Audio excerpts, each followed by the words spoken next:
So I've read a couple of biographies and autobiographies of very inspiring individuals who often than not are either dead or in their old age now. And so when I came across The Dreamer, a book of a young man who is indeed still young, I didn't really know what to make of this book.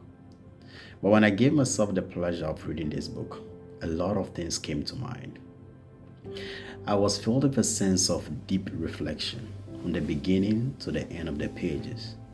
Every page, every chapter spoke deeply to my soul in the manner that my mind marveled at the level of struggle Elvis have to go through to get to this stage of his life. And so please join me to congratulate Elvis for producing this amazing piece of inspiration, not for people in Mozambique only or the continent of Africa, but across the globe. It's really an interesting book. Allow me to tell you two key things I observe about the book. The first one is that the chronicles of the journey of Elvis actually forms part of the larger story of every African child.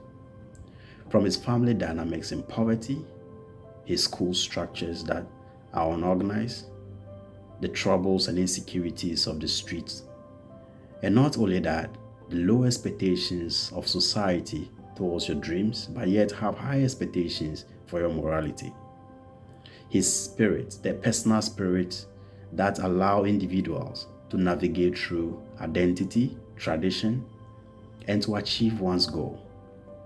Whether you are a rich kid or a poor kid growing up in the 80s or the 2000s or the 90s, you will recognize this story, either as part of your story or part of a story of a friend in your class or in your neighborhood.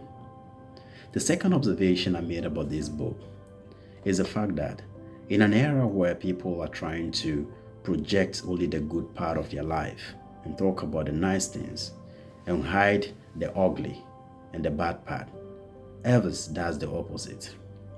What he did as a writer is that he presented us with an unfiltered representation of events and characters.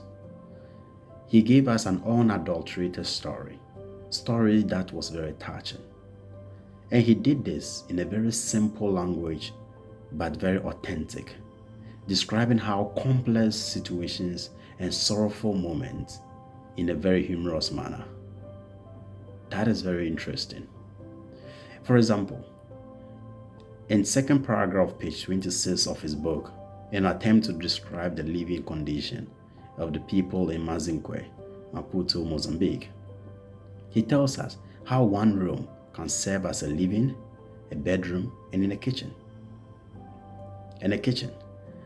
And in these times, as soon as one person wakes up, the rest must follow suit.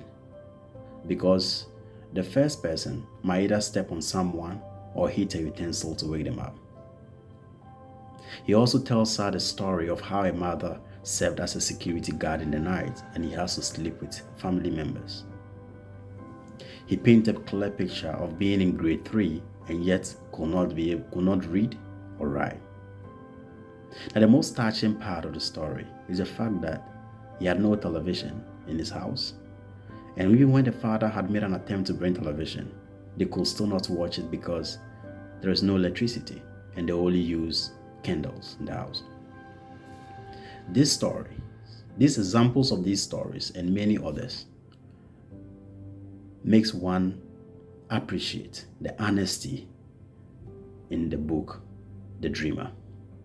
This book is indeed a must read by all, and the story in it must be told to everyone, especially every young man and every young woman who has a dream and is aspiring to achieve that dream.